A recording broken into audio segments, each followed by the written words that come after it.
포스텍 알겠습니다. 애들이 네, 너 혼자 이제 하는 거 보고 네, 좀 네. 우리랑 같이 하면 안 돼요? 이렇게 얘기를 하더라고. 아, 진짜요? 와, 감동이다. 감동이지. 네, 네. 그래서 포스텍 SFC랑 우리랑 같이 해서 4월 22일은 8시부터 9시 합시다. 알겠습니다. 8시, 9시. 그러면 다음 주 15일은 8시, 9시가 좋아? 아니면 7시, 8시가 좋아? 저는 7시, 8시가 좋은데 간사님은 어떠세요? 아, 나도 그러면 상관없고. 그러면 그때는 7시, 8시 하고, 22일은 8시, 9시인데, 그때 한번 해보고, 그 이후로는 계속 8시, 9시 될 수도 있어. 포스텍이랑 같이 하려고 하면. 아, 계속 같이 할 수도 있는 거예요? 응, 응, 계속 같이 할 수도 있지. 알겠습니다. 그래서 원모님도 작은 모님도 들어가고 이렇게 하면 좋을 것 같은데. 어, 예. 포스텍은 작은 모임 근데, 두 개가 있거든. 근데 제가 그쪽에서 모르는 분들이 계시는데, 응. 아, 그러니까 두 그룹 중에 좀 더 아는 사람 많은 그룹에서 하면 안 될까?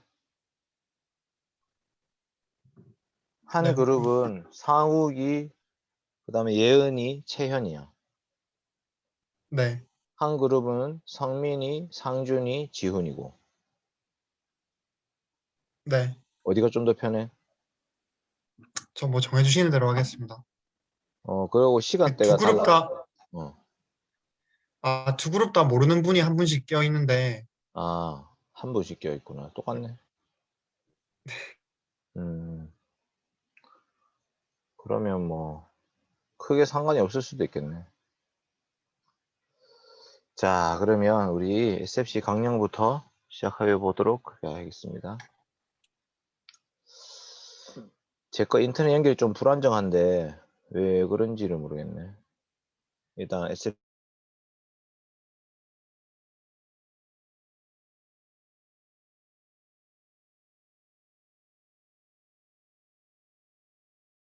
생활을 확립하여 세상에 빛과 소금이 되는 우리의 목적으로 한다.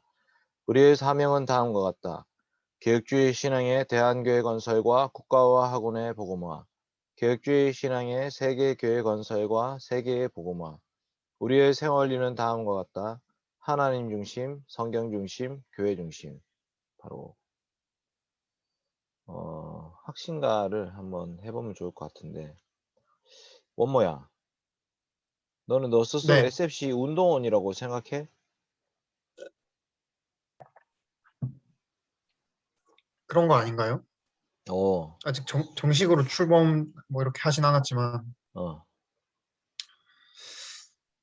그리고 저는 솔직히, 어, 이렇게 평일날에 어, 목사님한테 이렇게 말씀 배우는 게 좋아서 어, 하는데, 그러게요. 제가 막 SFC로서 그렇게 그런 정체성을 막 제가 가지고 있는가는 잘 모르겠네요. 음. 그러면 SLA를 와서 SLA 때 배우는 게 제일 좋을 것 같아. 아, 네. 그 SLA 저도 기회만 되면 가려고 했는데, 이번에 그, 먼저 선약이 있었어가지고, 서울에 갔었지. 맞습니다. 음. 그러면 일단은 SLA를 통해서 이제 배우는 게 제일 아니, 편하다기보다 하여튼 좋을 것 같아. 네. 예, 일단은 그렇게 해보는 걸로 합시다. 그러면 자, 어, 이게 화면 공유가 생각보다 이거 쉽지가 않은데 포스텍 애들이 이걸 잘하더라고. 어떤 거지?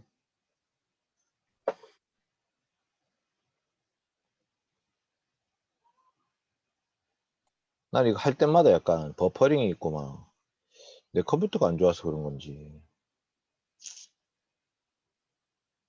일단은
할 수 없다. 지금 목사님, 왜 안 되는지 모르겠다. 자, 어쨌든 학신가를 제가 독창을 해볼게요. 원모 씨가 한번 들어보세요. 저는 이 학신가를 부를 때마다 그 해병대 군가가 생각나요. 해병대에서 막 이렇게 부르잖아. 이렇게. 저는 이게 생각나요. 정말 약간 50년대, 60년대 우리나라에 그 방공운동 했던 그런 분들의 노래 그 곡조예요. 보아라, 펄럭이는 주님의 큰 깃발, 큰 깃발, 우리의 가슴 속에 약동하는 능력, 능력. 구속받아 새로 난 여호와의 자녀들, 믿음으로 뭉쳐진 학생 신앙 운동. 한 점 합시다. 오늘은. 자, 오늘 드디어 레위기 12장 할 차례요. 레위기 12장 한번 봅시다. 레위기 12장은 아주 특이한 말씀이에요. 이스라엘 백성들이 아이를 낳았을 때 어떻게 해야지 정결케 될 수 있냐, 이런 거예요. 그 아이를 낳는다는 것은 좋은 걸까요, 안 좋은 걸까요? 좋은 겁니다. 네. 그런데 아이를 낳을 때 피를 흘리면서 아이를 낳게 되죠. 그러니까 이 피를 흘리는 것 때문에 뭔가 문제가 있는 것처럼 이스라엘 백성들이 인식했어요. 레위기 12장 한번 차례대로 읽으면서 봅시다. 레위기 12장 제가 공유를 해드릴게요. 한 절씩 저하고 돌아가면서 읽겠습니다. 여호와께서 모세에게 말씀하여 이르시되 이스라엘 자, 이스라엘 자손에게 말하여 이르라. 여인이 임신하여 남자를 낳으면 그는 이래 동안 부정하리니 곧 월경할 때와 같이 부정할 것이며 여덟째 날에는 그 아이의 포피를 베일 것이요 그 여인은 아직도 33일을 지내야 산열이 깨끗하리니 정결하게 되는 기한이 차기 전에는 성물을 만지지도 말며 성소에 들어가지도 말 것이며 여자를 낳으면 그는 2일에 동안 부정하리니 월경할 때와 같을 것이며 산혈이 깨끗하게 되면 66일을 지내야 하리라. 아들이나 딸이나 정결하게 되는 기한이 차면 그 여인은 번제를 위하여 1년 된 어린 양을 가져가고 속죄제를 위하여 집비둘기 새끼나 산비둘기를 회막 문 제사장에게로 가져갈 것이요. 제사장은 그것을 여호와 앞에 들여서 그 여인을 위하여 속죄할지니 그리하면 산혈이 깨끗하리라. 이는 아들이나 딸을 생산한 여인에게 대한 규례니라.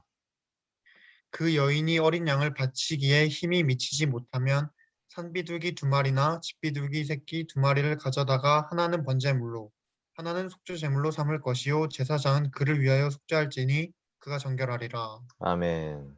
아멘. 레위기 12장은 출산과 관련된 규정입니다. 한번 봅시다. 만화 레위기가 있어요. 만화 레위기 보시면 출산으로 인한 부정으로부터 정결하게 되는 법. 원모 어제 혹시 수요기도에 왔었나? 아, 저 그 유튜브로 설교는 들었는데 오, 들었어. 어땠어? 역사에 관한 거 네. 응. 목사님 유튜브에 올려주셨길래 봤습니다. 오늘 아침에. 아, 그랬구나. 네. 어떤 감흥이나 이런 건 없었어? 그랬구나. 알겠어. 자, 레위기 12장은 출산으로 인한 부정의 문제를 다루는데요. 1번은 출산으로 인한 부정, 이 1절부터 5절이고요. 6절부터 8절은 출산 후에 드리는 제사예요. 자, 그러면 출산으로 인한 부정부터 봅시다. 자, 여인이 아이를 출산하면 부정하게 된다. 응애, 응애 하면 부정하게 된다. 어떻게 부정하게 되냐? 남자를 낳으면 7일 동안 부정하고요. 여자를 낳으면 14일 동안 부정해요. 그래서 남자를 낳고 나면 7일 플러스 33일 해서 40일 동안 격리되어 있어야 되고 40일 후에야 성소에 들어갈 수 있다. 이렇게 말씀하시고요. 여자를 낳으면 14 플러스 66일 해가지고 80일이 돼야지 성소에 들어갈 수 있다. 이렇게 됐어요. 왜 이렇게 남녀 차이를 뒀을까요? 원모 씨? 저도 그게 막 궁금하네요. 아, 궁금하고. 여기서 두 가지의 사실을 보게 됩니다. 첫째는 여인이 자녀를 출산하면 부정하게 된다는 것입니다.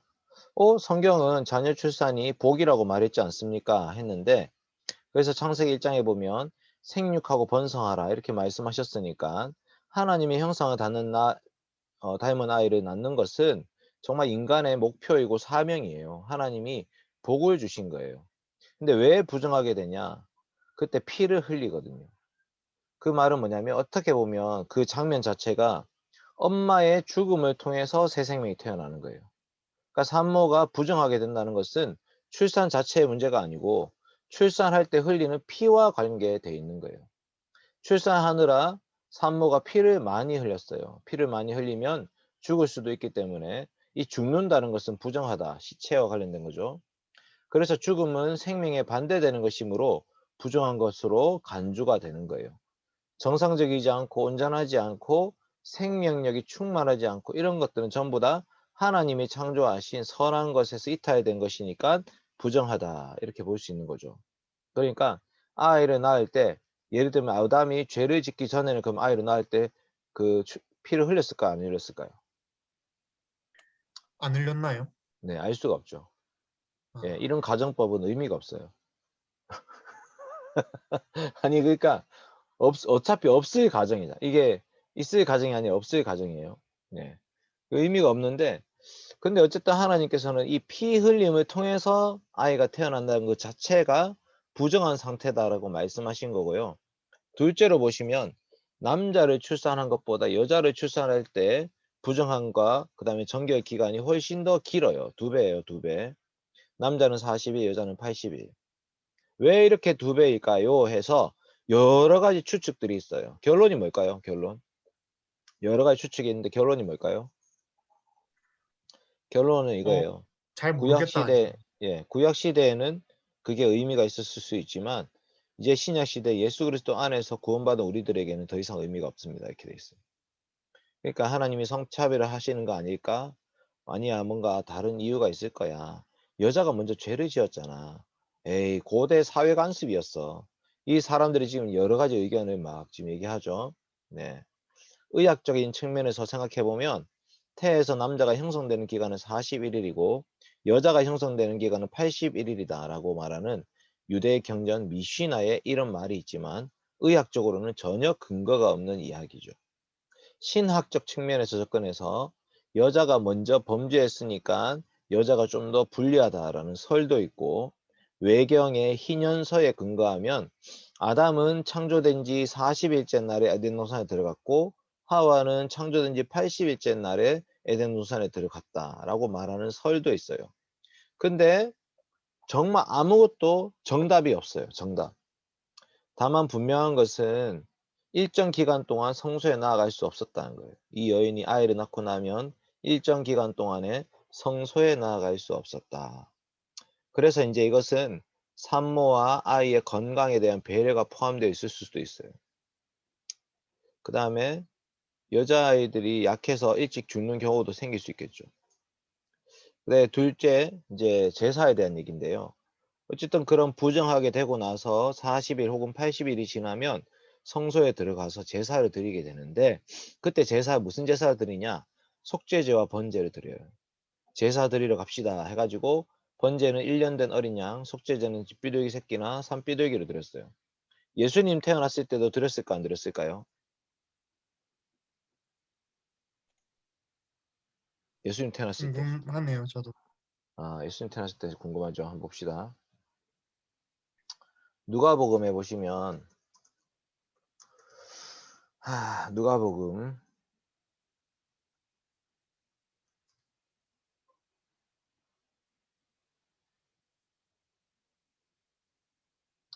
자 한번 보세요. 누가복음 2장입니다.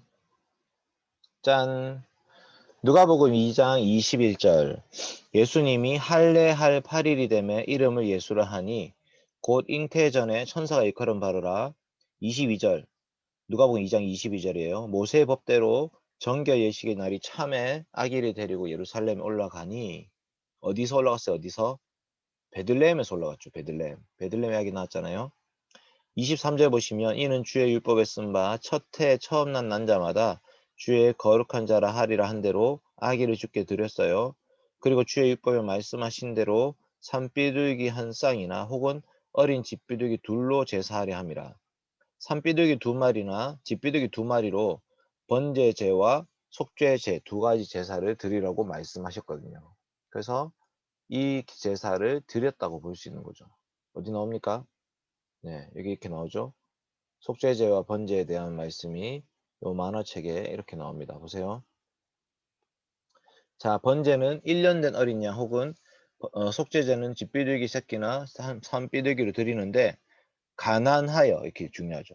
그러나 가난하여 어린 양을 제물로 바칠 수 없는 여인은 산비둘기 두 마리나 집비둘기 새끼 두 마리를 가지고 한 마리는 번제물로 또 한 마리는 속죄 제물로 드릴 수 있었습니다. 그러니까 예수님의 어머니 마리아가 가난했다라는 것을 우리는 알 수 있는 거예요. 그러니까 남편이 요셉이 목수로 살고 있는데요. 그 목수라는 직업이 그렇게 부유한 직업이 아니었어요. 목수는 옛날에는 뭐 목수가 지을 수 있는 게 집을 짓는 거, 그다음에 뭐 우리를 짓고 외양간을 짓고 이런 거를 짓잖아요. 그런 일이 많지가 않다는 거지. 그래서 목수는 그렇게 부유한 직업이 아니었고 가난했다라고 볼 수 있어요. 그래서 이제 신약 시대 적용을 보시면 레위기에서 정결함, 거룩과 부정의 개념에 따르면 산모의 부정은 출산 자체가 아니라 출산에 따르는 피 흘림과 관련되어 있는 거예요. 그러니까 부정하다 되어 있는 거죠. 온전한 것이 거룩한 거고요. 정상적인 것은 정결한 거고요. 비정상적인 건 부정한 거거든. 그러니까 피를 흘리는 거는 비정상이라는 거 볼 수 있는 거예요. 성소에 나아가서 번제와 속죄제를 드림으로 하나님께 예배할 수 있는 거예요. 산혈이 깨끗하게 된 후에 이렇게 제사를 드려야 되는 상황이죠. 그래서 이제 옛날에 태어났어 원보도 옛날에 태어났으면 엄마가 난지 8일 만에 할례도 행해야 되고 그 다음에 구약시대에 태어났다면 40일째 되는 날에 엄마가 산비둘기 두 마리나 집비둘기 두 마리로 속죄제와 번제를 드렸어야 했어요. 근데 원모 좀 잘 살지 않나? 그러면 어린 양을 드려야 되지. 번제물로 어린 양을 드려야 돼요. 원모 좀 잘 살죠? 잘 산다는 게 부유한 어, 것도 되고 또 어. 웰빙도. 아, 왜? 알겠습니다. 네. 그래서 산모가 출산한 후에 산혈이 정결하게 되는 기간을 마친 후에는 하나님과 교제하기 위해서 성소에 들어간단 말이에요. 그러니까 하나님과 교제한다는 것 자체가 절대로 부정한 사람은 하나님과 교제할 수 없어요. 하나님 만날 수가 없어. 그런데 부정에서부터 정결케 되고 나서도 일정 기간이 지나야지 갈 수가 있다라는 거죠. 이게 중요한 거예요. 목사가 되는 규례에 보면 이제 신약 시대 우리 지금 목사가 되기 위해서는 무흠 세례 교인으로 7년이 지나야지 목사가 될 수 있어요. 무흠이라고 말하는 것은 만약에 교회에서 범죄한 전과가 있어가지고 그 사람이 어떤 치리를 받았어. 수찬 정지를 당했거나 아니면 정직을 당했거나 뭐 심의 정지를 당하거나 이런 일이 있으면 그 사람은 흠이 있는 사람이에요. 교회에서 공식적으로 시벌을 당했기 때문에 그런 사람은 교회에서 직분자가 될 수 없어요. 근데 무흠이라고 해서 흠이 없다고 해서 누구나 갑자기 다 직분자가 될 수 있느냐? 그것도 아니에요. 무흠 세례 교인으로 목사는 7년, 장로는 4년 이렇게 지나야 돼요. 그래야지 직분을 받을 수가 있는 거예요. 그러니까 정결케 되는 기간을 지나야지 거룩하신 하나님 앞에 나아갈 수 있는 거죠. 자, 그런데 신약 시대 예배에는 남녀의 차이가 없어요. 수고하고 무거운 짐진 자들아 다 내게로 오라. 남녀의 차이가 없이. 그리스도 안에서는 남녀가 모두 하나이고 차별이 없어요. 여자들도 예수 그리스도를 통해서 정결하게 되고 거룩하게 되고 하나님과 교제할 수 있어요. 오히려 교회는 여자가 더 많죠. 근데 목사님, 예. 그 신약 시대 이후에 예수님께서 돌아가시고 나서 음, 바울이 막 복음을 전할 때도 음. 교회 안에 남녀 간에 그런 차이가 있지 않았나요? 남녀 간에 어떤 차이가 있었냐면 직분에 있어서 차이가 있었고요. 그 직분에 있어서의 차이는 언약적 방식으로 이루어지죠. 교회가 그리스도를 머리로 모시고 살듯이 여인들이 남편을 머리로 모시고 살도록 돼 있죠. 이거는 남녀가 우월의 차이가 문제가 아니라 하나님은 언약적인 방식으로 가정을 세우고 계신다는 것을 보여주는 예표죠. 그 언약적이라는 것은 결국 예수 그리스도와 교회의 관계를 이 가정 안에서 드러내게 하신다라는 거예요. 그러니까 어, 궁금한 게 있어? 어머? 아, 그러면 그때 예배 드릴 때 음, 여자는 막 머리에 뭐 써야 되고 남자는 음. 머리 기르면 안 되고 이런 것들이 그런 거를 상징하는 거라고 봐도 되겠네요. 그렇죠. 아, 그런 네. 게, 오, 니 잘 알고 있네. 아, 자, 최근에 고린도전서에 나와서 오, 읽었어? 그래서 궁금했었는데 언제 아, 한번 여쭈어 봐야지 하고 있었어요. 그러니까 고린도전서 12장에 보시면 이제 하나님이 각 은사와 직분, 사역 여러 가지 주셨다 쭉 말하고 있죠. 네. 그러면서 손이 발들어 뭐 쓸데없다, 할 수 없다 뭐 쭉 얘기하면서 12장과 13장, 14장 사이에 13장이 있고요. 13장은 사랑장이에요. 그러면서 하나님이 여자에게는 어떻게 하라 하셨냐, 남자에게 어떻게 하라 하셨냐라는 말씀이 14장에 나오죠. 여기 보면 어떻게 나오지? 예, 여기 있네요. 여자는 교회에서 잠잠하라. 그들에게는 말하는 것을 허락함이 없나니 율법에 이른 것 같이 오직 복종할 것이요. 만일 무엇을 배우려거든 집에서 자기 남편에게 물을지니 여자가 교회에서 말하는 것은 부끄러운 것이라. 이 말한다는 말이 대화를 말하는 게 아니에요. 교회에서 말하는 것은요, 전부 다 설교와 관련된 말이에요. 하나님의 말씀을 맡아서 그 말씀 사역을 하는 것과 관련된 말씀 표현이에요. 그러니까 여자가 교회에서 설교할 수 있는 권한이 없다라는 거죠. 왜냐하면 언약적 머리인 남편을 통해서 그 가정에 말씀하시듯이 교회에서도 남자들이 교회의 직분자로서 말씀 사역을 감당하도록 하신 거죠. 이게 바로 어, 신약 시대에도 여전히 남녀 간의 어떤 기능상의 차이가 있다고 볼 수 있는 거죠. 근데 지금 여자 전도사님이 계시지 않나요? 여자 전도사님이 설교를 하진 않지. 아, 그러니까 그러면 만약에 네. 여자 전도사님이 하는 역할은 또 뭐냐? 여자 전도사님, 여자 전도사님이 하는 일은요, 이런 거예요. 디모데 전서 5장 2절 보세요. 디모전서 5장 2절. 디모전서 5장 2절 보시면 늙은 여자들은 늙은 여자들은 젊은 여자에게 하듯 늙은 여자에게는 어머니에게 하듯 하며 하면서 늙은 여자에게 늙은 여자가 할 수 있는 일이 뭐냐를 쭉 얘기하고 있어요. 늙은 여자. 이 과부라고 볼 수 있는 거죠. 그러니까 이제 어 이거를 박윤선 박사님 이런 분들은 이거를 가지고 여자 전도사 제도라고도 설명하기도 하고 그다음에 권사들이 어떤 역할을 하냐 이런 얘기 하기도 해요. 자 보세요. 디도서 2장 3절 보시면 늙은 여자로는 이와 같이 행실이 거룩하고 모함하지 말고 많은 술에 종이되지 말고 선한 것을 가르치고 젊은 여자들을 교훈하되 하면서 이 늙은 여자들이 젊은 여자들을 교훈하도록 가르치죠. 예. 이게 이제 늙은 여자들의 역할인데 이게 지금으로 치면 여자 전도사님들이 하는 역할이라고 볼 수 있죠. 그래서 하나님께서는 질서대로 교회를 운영하시는데 가정에 있는 집은 남편을 통해서 그 가정의 말씀 사역이 이루어지게 하시고 가정이 없는 젊은 여자, 늙은 여자라고 보는 그 과부들에 있어서는 늙은 여자가 젊은 여자를 가르치도록 그렇게 해있죠. 어쨌든 오늘 이게 뭐 메인 핵심은 아니니까 일단 남녀의 차이가 있었다라는 것은 확실하고 예수 그리스도 안에서 이제 그 차이가 없어진 것도 확실하고 그러나 신약 시대에도 여전히 남녀의 차이를 구별하는 말씀도 있는 거예요. 근데 그게 차이라기보다 차별이라기보다는 어 하나님께서 천지를 창조하시고 남녀를 창조하신 창조 질서를 말하고 있는 거예요. 그러니까 인간이 타락하기 전부터 예를 들면 아담이 먼저 하나님 말씀을 듣고 하와에게 그 말씀을 가르치도록 말씀하셨죠. 그러니까 왜 그렇게 하셨을까? 그러니까 그 그림 자체가 남성 우월주의 뭐 이것 때문에 그렇게 하신 게 아니라 결국은 그 남성이라는 그 남자가 가리키는 이제 지칭하는 게 누구냐면 예수 그리스도란 말이에요. 그리스도께서 교회를 사랑하고 교회를 위해서 하나님 말씀을 증거하도록 하신 것처럼 바로 그 모습을 이제 창조에서부터 원형으로 보여주고 신약 시대에도 우리들은 남녀의 기능상의 차이를 통해서 우리 주 예수 그리스도와 주의 몸된 교회의 모습을 보여주게 되는 거죠. 예를 들면 지금 원모가 진이한테 진이야 너는 몸이고 나는 머리야. 그러니까 너는 내 말을 들어야 돼. 이렇게 얘기하면 틀린 말이죠. 왜냐면 언약 관계가 아니잖아. 부부 관계가 아니에요.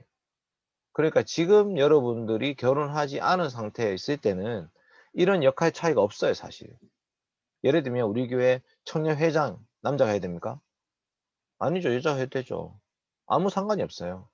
그런데 가정을 세우고 났을 때는 특별히 그 말씀 사역과 관련된 역할을 남편이 하게 되어 있는 거죠. 말씀을 가르치고 그 말씀대로 가정을 세워갈 책임이 의무가 있는 거예요. 그 그림을 예수 그리스도와 교회의 모습으로 보여주는 거고요. 그게 교회 안에서도 말씀 사역자들을 하나님께서 남자들을 세우셔서 그 말씀 사역을 감당하게 하시는 거죠. 그러니까 교회와 그리스도의 모습을 교회 직분자들을 통해서도 보여주시는 거예요. 자, 13장과 14장은 특별하게 특이한 것을 가르치는데요. 이런 거예요. 악성 피부병으로부터 정결하게 되는 법이에요. 피부병 있습니까? 원모 씨 혹시 아토피 같은 거 있어요? 아니요, 없습니다. 무좀 같은 것도 없고. 무좀은 군대 가서 좀 생긴 것 같은데요. 아, 이 악성 피부병이 이게 부정하게 된 자들이야. 자, 보세요. 레위기 13장과 14장은 사람에게 생긴 악성 피부병, 그 다음에 피부병뿐만 아니고 옷에도 그런 이제 옷에 예를 들면 좀 먹는다 이런 표현 쓰죠. 옷에 좀 먹는다, 좀벌레, 좀나방 이런 게 있는데 집에 생긴 악성 곰팡이도 있을 수 있죠. 그것도 전부 다 부정하다고 말씀하세요. 부정하다. 그러니까 색점이 발하여서 색깔이 이상해지면은 전부 다 부정하다고 말씀하시는데요. 악성 피부병, 악성 곰팡이를 히브리어로는 차라트라고 하는데 이거는 나병 혹은 한센시 병이라고 번역하기도 하지만 정확하게 말하면 이 나병, 문둥병, 한센시 병은 아니에요. 정확하게 얘기하면. 이 차라트는 딱 겉으로 보기에도 색깔이 바뀐 거야. 그래서 레위기 13장, 14장은 나병을 포함할 수도 있지만 나병만 가리키는 게 아니라 오매에 걸렸을 때도 바로 그 피부병을 얘기할 수 있는 거죠. 그래서 차라트라는 이 단어는 사람의 경우에는 전염성이 있는 악성 피부병, 옷이나 집에 있는 경우에는 전염성이 있는 악성 곰팡이를 의미하는 거예요. 딱 봐도 색깔이 바뀐 거예요. 그 색깔이 바뀐 거를 통해서 얘는 부정하다라고 말씀하기 시작하는 거죠. 레위기 13장과 14장은 세 부분으로 나눌 수 있습니다. 세 부분 보세요. 13장은 피부병과 옷, 그 다음에 악성 곰팡이의 진단과 처리고요. 14장 1절부터 32절은 정결 예식이에요. 어떻게 거기서부터 나음을 얻을 수 있냐. 그리고 14장 후반부는 집에 생긴 악성 곰팡이의 진단과 처리 그리고 정결 예식. 그러니까 1번과 2번은 피부병과 옷 이 두 가지고요. 그 다음에 3번은 집에 생긴 거죠. 자, 그런 요 구별을 좀 생각하세요. 사람에게 생긴 악성 피부병과 옷에 생긴 악성 곰팡이의 진단과 처리가 13장입니다. 보세요. 첫 번째, 사람에게 생긴 악성 피부병의 진단과 처리. 사람에게 생긴 악성 피부병의 경우에는 7가지로 구분됩니다. 이렇게 되죠. 2절부터 8절은 부스럼이 들 경우에, 그 다음에 9절부터 17절은 생살이 돋는 경우에, 18절부터 23절은 종기가 났을 경우에, 24절부터 28절은 화상을 입었을 경우에, 29절에서 37절은 머리와 수염에 백선이 생겼을 경우에, 38절과 39절은 발진이 났을 경우에, 40절부터 44절은 대머리일 경우에, 이 경우들을 7가지로 나눠 가지고 피부병을 설명합니다. 한번 보세요. 각각의 질병은 다음과 같은 동일한 패턴으로 소개하는데, 첫째는 증상을 얘기한 증상. 피부에 뭐가 돋거나 뾰루지가 나거나 색점이 생겨서 증상이 먼저 나오고요. 이 마치 의사들한테 하는 말과 거의 비슷해요. 둘째는 제사장이 진찰하는 거죠. 백성들에게 증상이 나타나면 제사장에게 가서 진찰을 받는 거예요. 그러니까 이 사람이 환자다 아니다를 누가 얘기하는 거예요?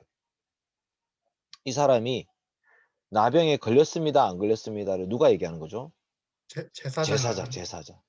그래서 네. 예수님은 문둥병을 고치고 나서 나병 환자들을 고치고 나서 제사장에게 가서 네 몸을 보이라 이렇게 말씀하시는 거예요. 왜냐하면 제사장이 그런 역할을 했었거든요.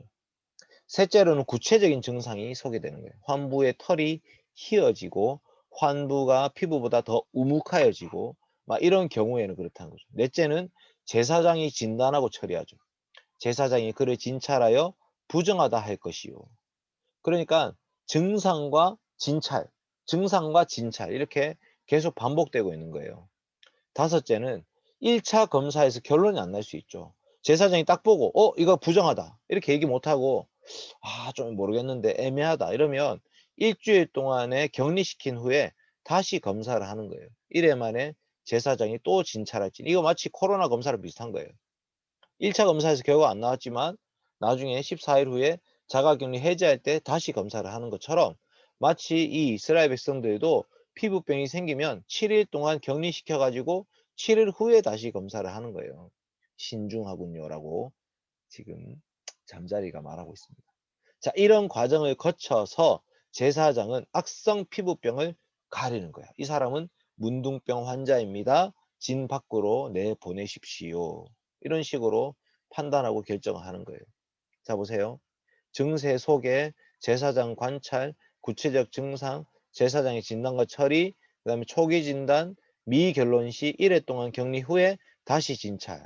이 5가지 방식으로 모든 병들을 다 그렇게 보여요. 부스럼이든 생살이든 종기든 화상이든 백선이든 발진이든 대머리든 전부 다 이런 식으로 이거를 지금 정리하는 거예요. 그러니까 하나님께서 이스라엘 백성들을 부정하다, 거룩하다 이렇게 말할 때요. 딱 보고 한 번에 판단하고 결정하는 게 아니었어요. 하나님은 그것을 면밀히 살펴가지고 이게 정말 앞으로도 계속 확진될 것인지 계속 이게 퍼져나갈 것인지 아닌지를 보고 검사하게 만든 거예요. 그래서 부스럼, 생살, 종기, 화상, 백선, 발진, 대머리 이 7가지를 5가지 과정을 통해서 결론을 낸다는 거죠. 1일 동안 격리 후에 다시 진찰해서 최종적으로 판단하는 거예요. 근데 자, 목사님 궁금한 게 있는데 여쭤봐도 될까요? 네네네. 그 다른 거는 다 나을 수 있다고 생각이 드는데 대머리는 음. 그냥 계속 대머리인 채로 있으면 어떡하죠? 중요한 부분이에요. 그래서 대머리 한번 봅시다. 레위기 13장입니다.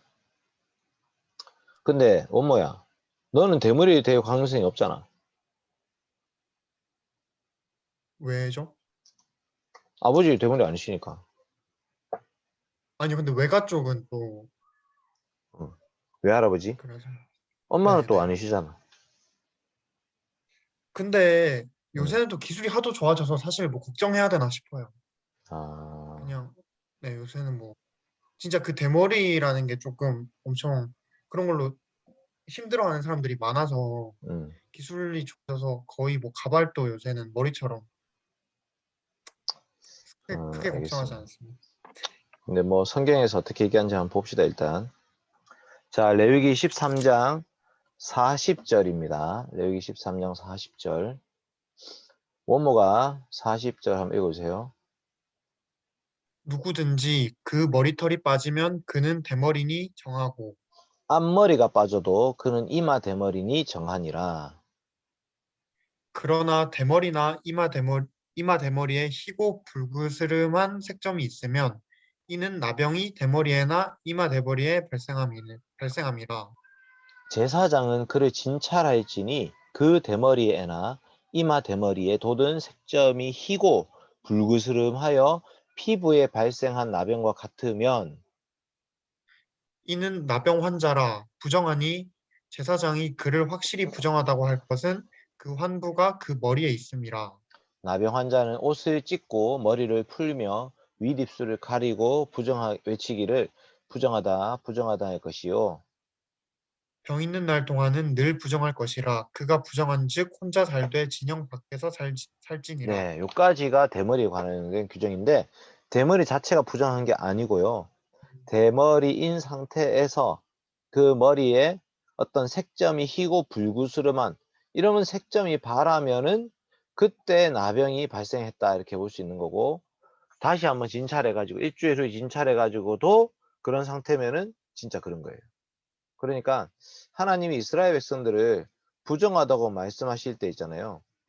막 하나님이 계속 "너희들 부정해, 부정해." 이렇게 말하려고 말씀하신 게 아니에요. 그러니까 초기 진단 미결론 시에 1일 동안 격리 후에 다시 진찰해서 일단은 부정하다고 말을 빨리 하지 않는 거예요. 빨리 하지 않아. 보류시키고 계시는 거예요. 그러니까 하나님이 정말 부정하다고 말하는 것은 진짜 심각한 상태의 부정을 말하고 있는 거예요. 악성 피부병으로 부정하다고 판명된 사람은 세 가지 행동합니다. 옷을 찢어야 돼요. 머리를 풀어야 돼요. 윗입술을 가려야 돼요. 그리고 부정하다고 부정하다고 외쳐야 돼요. 왜 이런 일을 하느냐? 옷을 찢고 머리를 풀고 윗입술 가리는 것은 사람이 죽었을 때에 장례식 때의 슬픔을 표현하고 있는 거예요. 그러니까 마치 이 병이 사람이 죽을 때 그 죽음을 표현하듯이 얼마나 슬픈 일인지를 보여주기 위해서 똑같은 제스처를 취하게 만드신 거예요. 그러면 부정하다, 부정하다 외치는 거. 나는 가까이 오지 마시오. 나는 부정한 사람이다. 그래서 사람들의 접촉을 막기 위해서 부정하다, 부정하다 외쳐야 되는 거예요. 만약에 지금 코로나 시국에 이게 만약에 유효했다면 좋았겠죠. 코로나 때 검사해가지고 의사들이 진찰해서 당신 코로나입니다. 격리해야 됩니다. 이렇게 하면 그 사람이 스스로 나는 부정합니다. 부정합니다. 이렇게 외치고 있으면 사람들이 가까이 가지 않겠죠. 그러면 그 병이 옮지 않는 거예요. 셋째로 그 사람들은 이스라엘 진영 밖에서 혼자 살아야 돼요. 이스라엘 진 밖에는 진에서 추방된 죄인들이 사는 것이고요. 부정한 자들이 사는 것이고 율법을 어긴 사람들이 처형되는 장소가 바로 진 밖이었어요. 진 밖. 그러니까 진 안은 하나님의 나라, 하나님의 집이라고 볼 수 있고 진 밖은 마치 뭐지? 지옥, 그다음에 음부, 그 하나님이 없는 곳, 그런 것을 상징적으로 보여주는 곳이 돼 버리는 거예요. 그러니까 너는 부정한 자니 우리 진 안에 함께 살 수 없다라고 판명된 사람은 진 밖에 나가야 돼요. 근데 깨끗해지면 다시 들어올 수 있죠. 자, 그러므로 이스라엘 진 밖에 혼자 산다는 것은 구약 시대의 심각한 불행입니다. 진 밖에 격리되어 산다는 것은 이스라엘 공동체와 분리된 것을 의미하고 사회적인 죽음입니다. 그리고 영적으로는 하나님과 분리된다는 것을 의미하고 있는 거예요. 그러니까 이게 지금 하나님과 분리됨을 가시적으로 드러내고 있는 표현이에요. 이스라엘 공동체는 하나님과 언약을 맺은 공동체고 하나님이 함께 하시고 다스리는 공동체이기 때문에 이 공동체에서 추방되는 것이 곧 하나님으로부터 추방되는 것을 의미한다는 거예요. 자, 옷과 가죽에 곰팡이 생기면 사람 피부병이랑 거의 비슷합니다. 거의. 자, 옷에 곰팡이다 이렇게 생기죠. 그래서 악성 피부병이 사람 피부를 비정상적으로 만든 것처럼 악성 곰팡이도 옷이나 가죽을 비정상적으로 만들어서 변색시키는 거예요. 그래서 제사장에게 검사를 맡아야 돼요. 옷도 제사장이 갖고 가서 보여줘야 돼요. 그러면 제사장은 곰팡이 생긴 옷을, 가죽을 일주일 동안 격리시킨 후에 검사를 하는 거예요. 그러면 곰팡이가 맞다, 아니다를 판단하는 거죠. 만약에 색점이 점점 옆으로 퍼져가고 있으면 이것은 악성 곰팡이니까 불태워서 없애버려야 돼요. 근데 색점이 더 퍼지지 않고 있으면 옷을 빨면 돼요. 일주일 동안 다시 관찰을 하는 거죠. 그러니까 태우거나 다시 빨거나 둘 중에 하나라는 거예요. 두 번째 검사를 한 뒤에도 곰팡이가 없어지거나 변하지가 않으면 불태워야 되죠. 아직 곰팡이가 계속 존재하고 있다라고 볼 수 있는 거죠. 그러나 일주일 후에 빨았던 옷이 오염된 부분에 색점이 연하여지고요. 점점 괜찮아지고 있는 것처럼 보이면 그 부위만 찢어버리면 되고 나머지 옷은 입을 수가 있어요.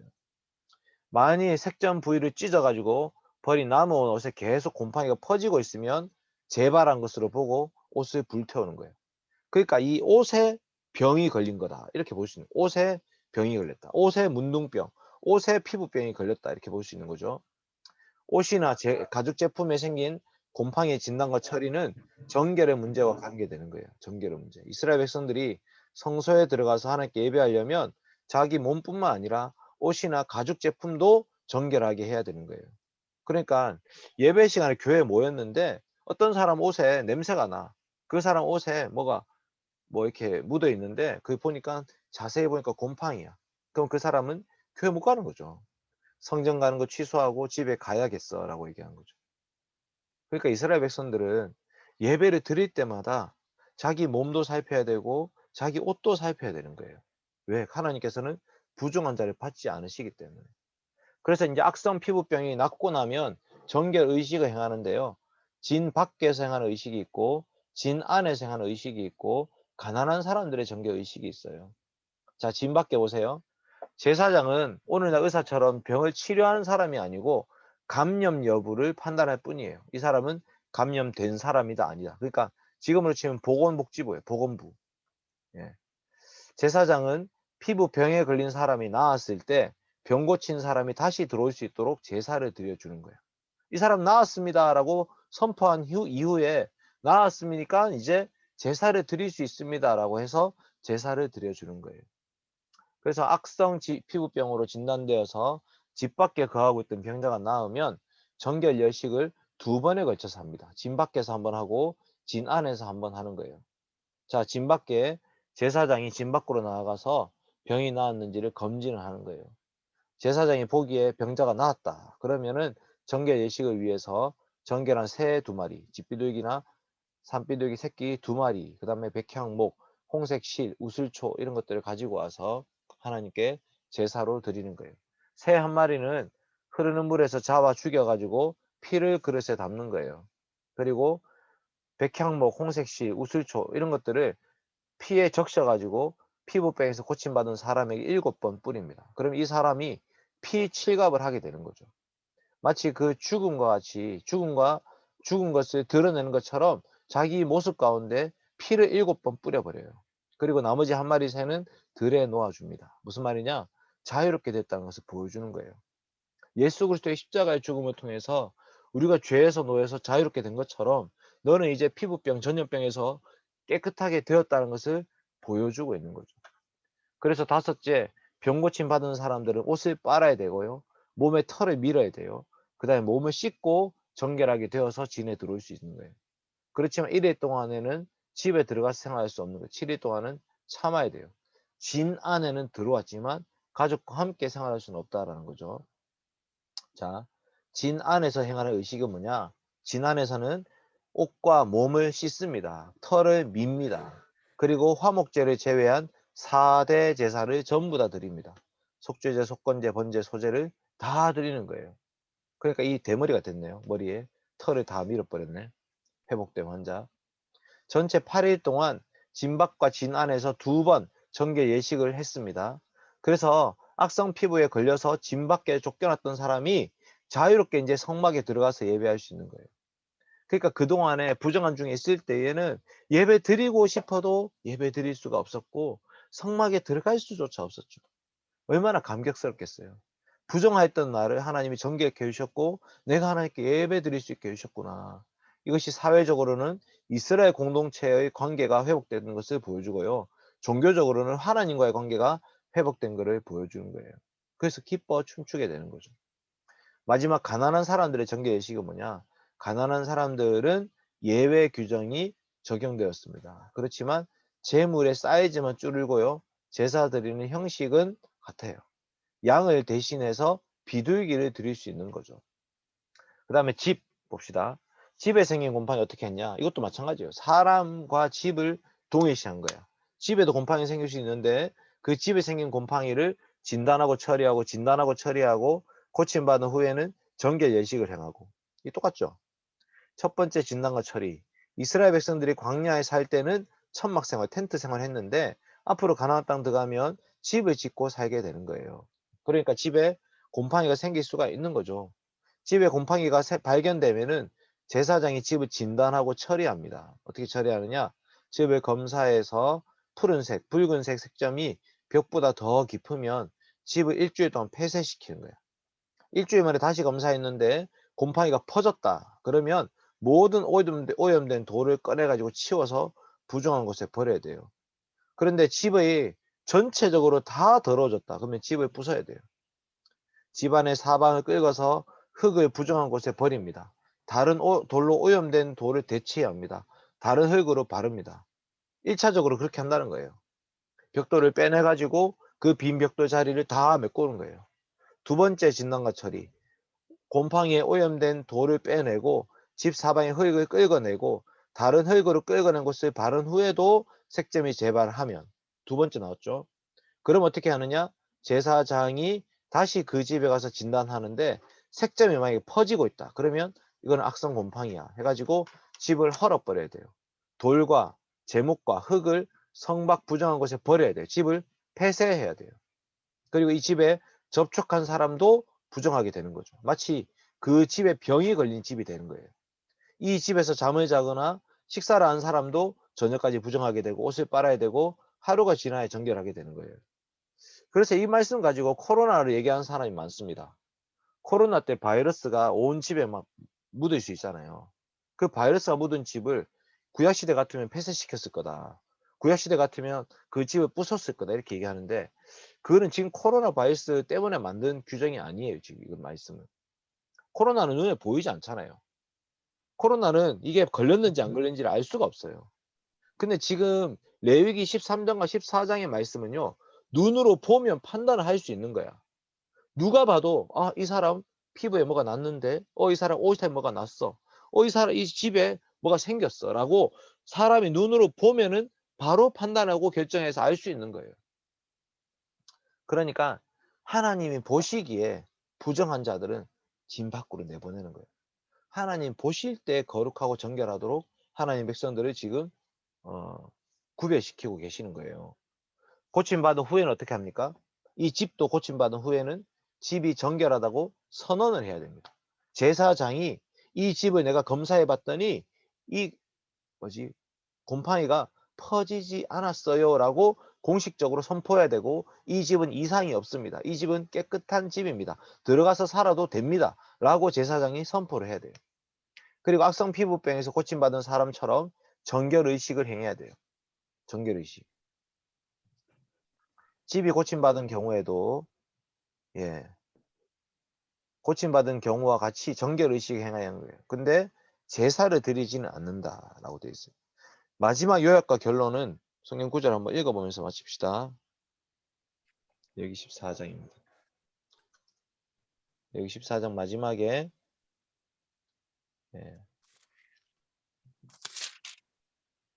화면 공유 한번 해줄게요. 오늘 아주 원모가 말씀을 잘 듣고 있네. 자, 24장 54절부터 한번 봅시다. 54절 제가 읽고 55절을 원모가 읽고 56절 제가 읽고 57절 원모가 읽고, 이는 각종 나병 환부에 대한 규례니 곧 옴과 의복과 가옥의 나병과 돋는 것과 뾰루지와 색점이 어느 때는 부정하고 어느 때는 정함을 가르치는 것이니 나병의 규례가 이러하니라. 이 나병에 대한 규례를 그러니까 피부병, 그 다음에 의복, 옷, 그 다음에 가옥, 집, 사람의 피부와 옷과 집, 이 세 가지 범주로 살피는 거예요. 무엇이 정결하고 무엇이 부정한지를 말씀하고 있는 거죠. 그러니까 이렇게 하나님은 정결과 부정을 계속해서 긴장하면서 보게 만드시는 거예요. 자, 신약시대 적용 봅시다. 신약시대 적용. 레위기 13장과 14장에 기록되어 있는 사람의 몸에 생긴 악성 피부병, 옷과 집에 생긴 악성 피부 곰팡이에 대한 이스라엘 백성들의 정결법은 누구를 위한 거냐면 유대인과 이방인의 구분을 위한 거예요. 그러니까 이 법 자체가 이스라엘 집이 깨끗해야 되고 이스라엘 옷이 깨끗해야 되고 이스라엘 피부가 깨끗해야 되고 이것을 말하는 게 아니라 지금 뭔가 퍼지고 있다 이렇게 했죠. 퍼지고 있다.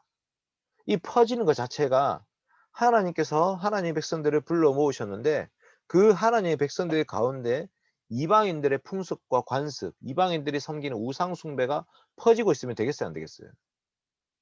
그 긴장을 주는 거죠. 그 긴장. 그러니까 유대인과 이방인을 구별하는 것을 가르쳐 주기 위해서 이것을 주셨다는 거예요.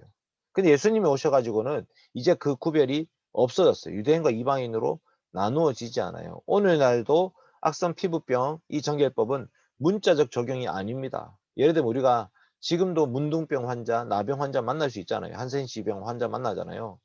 그분 만나가지고 이거 구약시대에 같이 있으면 안 된다고 했는데 이렇게 얘기하면 안 된다는 거예요. 우리나라에 있는 지금 문둥병 환자들 중에 한센시병 중에 전염성이 있는 병 환자들은 아무도 없어요, 지금은.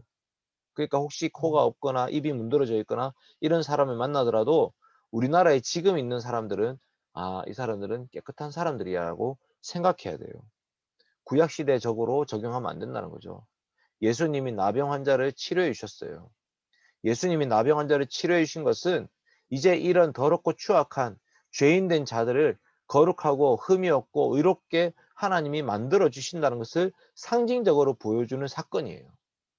그러니까 구약 시대에 진 밖에 나가서 살아야 했던 그 부정한 자들을 예수님이 직접 만나 주시고 만져 주시고 치료를 해 주셨단 말이에요. 그래서 이제는 예수 그리스도 안에서 모두가 정결케 되었다는 것을 보여주고 있는 거예요. 예수님이 나병 환자를 고쳐 주셔서 새 시대가 시작되었다. 하나님의 나라가 시작됐다는 것을 보여주고 있는 거예요. 우리는 예수 그리스도 믿음으로 말미암아 구원받았잖아요.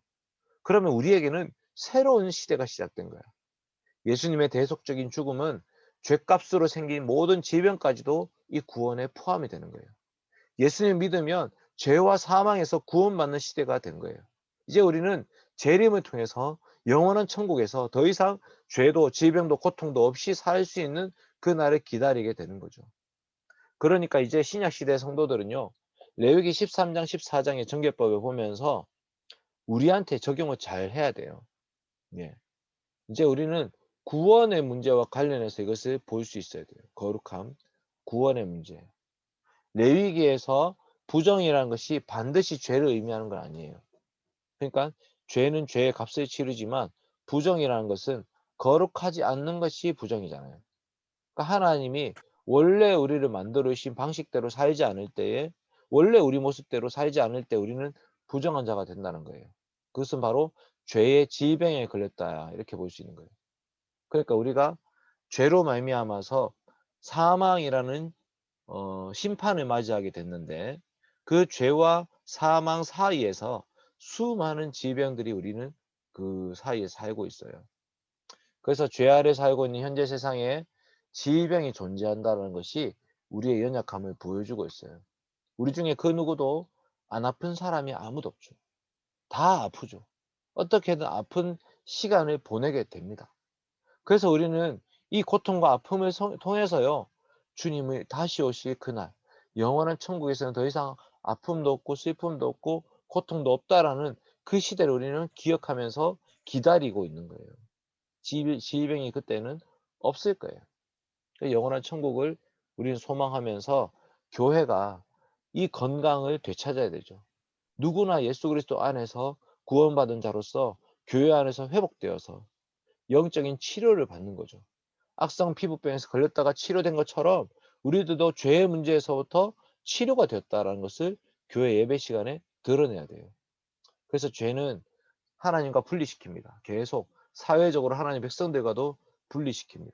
그러나 죄 용서함 받은 사람은 하나님과 연합되고요. 하나님 백성들과도 연합되는 거예요.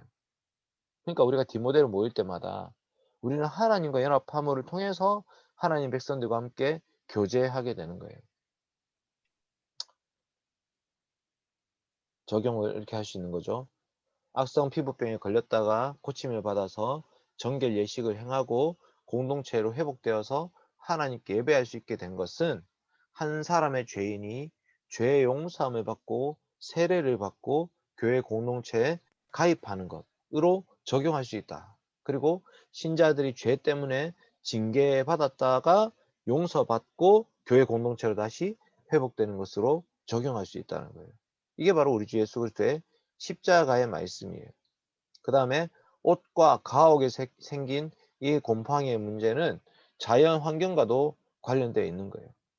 여러분 지금 이 시대에 하나님이 만들어 주신 자연 환경인데 인간들이 완전히 다 파괴시켜 버렸죠.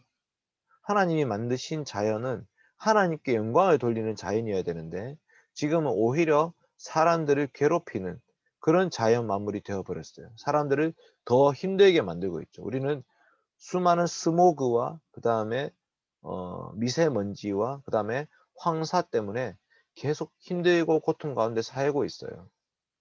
그러니까 원래 하나님이 만든 세상은 그런 세상이 아니었다는 거죠. 아담이 지은 죄 때문에 이 세상도 질병으로 고통받고 있다라고 볼 수 있고, 그것은 결국 마지막 날 주님 다시 오실 그날에 영원한 천국, 신천신지, 새하늘과 새 땅에서 새로운 삶을 살 것을 기대하고 소망하게 만들어 주는 거예요. 그때는 환경 오염의 문제가 없을 거예요.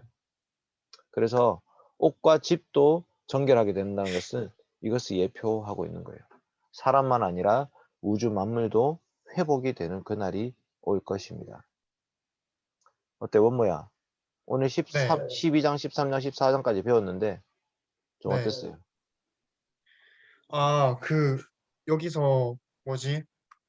되게 가시적으로 보여주잖아요. 네, 약간 전염병이나 그런 네, 네, 곰팡이나 그런 것들을. 네, 근데 사실 지금 시대에는 약간 이런 음, 게 없으니까 조금 살아가면서 그 거룩이라는 게 음, 눈에 보이지 않으니까 조금 음. 소홀히 하고 죄를 짓기 쉬운 것 같다는 생각이 들어요. 그래서 조금 경각심.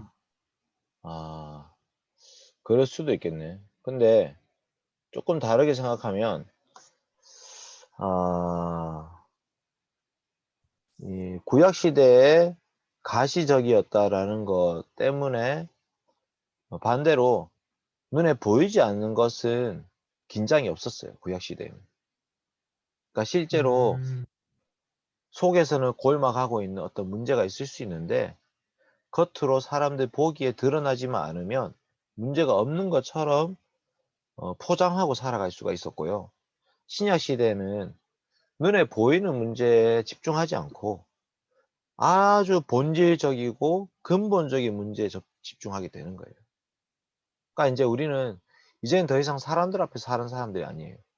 우리를 "너 부정하다."라고 얘기할 수 있는 제사장은 우리 중에 아무도 없어요.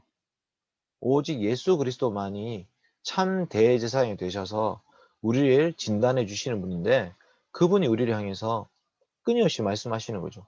죄를 드러내시는 거예요.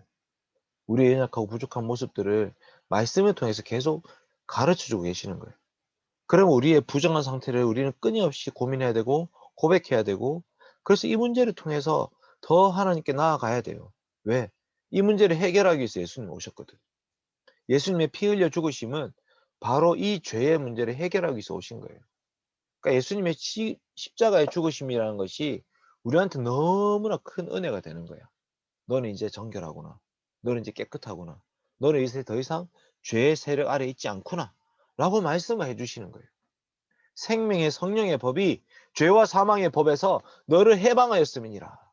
이렇게 말씀하시죠. 그러므로 이제 그리스도 예수 안에 있는 자에게는 결코 정죄함이 없나니. 이렇게 말씀하시죠. 이는 생명의 성령의 법이 죄와 사망의 법에서 너를 해방하였다. 그러니까 로마서 8장 말씀이, 로마서 12장 말씀이 우리한테 정말 너무나 놀라운 말씀이 되어버리는 거예요. 예수님 시대에 예수님이 눈을 만져주시고 손을 만져주시고 귀를 만져주셔가지고 병을 고쳐주셨을 때 그들이 얼마나 기뻤을까요? 왜?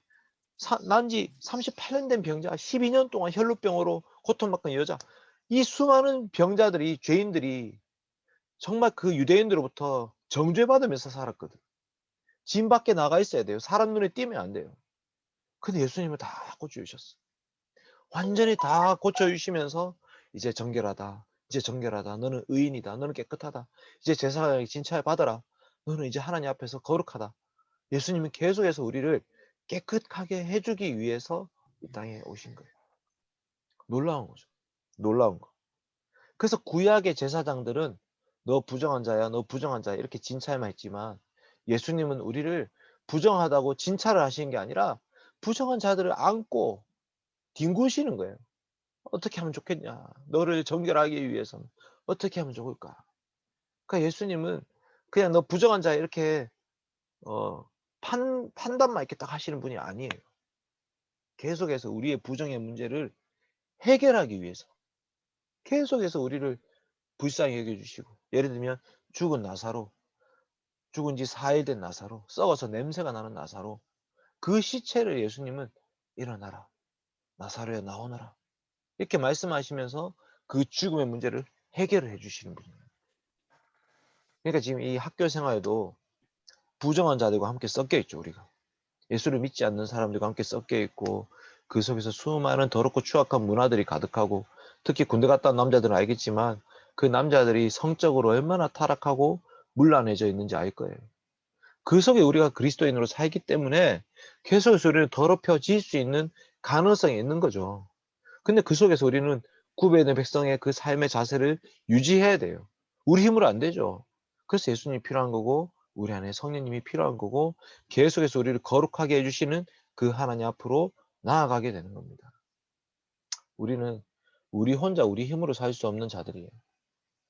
끊임없이 하나님께서 거룩하시다라는 것을 기억해야 되고, 우리는 하나님께서 우리를 거룩한 백성으로 불러주셨다, 삼아주셨다는 것을 기억해야 됩니다. 거기서부터 반전이 시작되는 거예요. 반전. 오직 예수 그리스도 안에 있을 때 정죄함이 결코 없습니다. 우리 원모도 거룩한 백성으로 살기를 소망합니다. 주일날 교회에서 예배 드리는 것만이 우리를 거룩하게 해주는 게 아니에요. 주일날 예배 드린 그 예배의 기쁨과 감사와 감격, 예배를 통해서 하나님을 만났던 그것이 주중의 삶을 바꾸어 놔야 돼요. 월요일부터 토요일까지 이 삶 가운데에서도 나는 하나님의 백성이야. 나는 거룩한 백성이야. 주님이 나를 정결하게 해주셨어.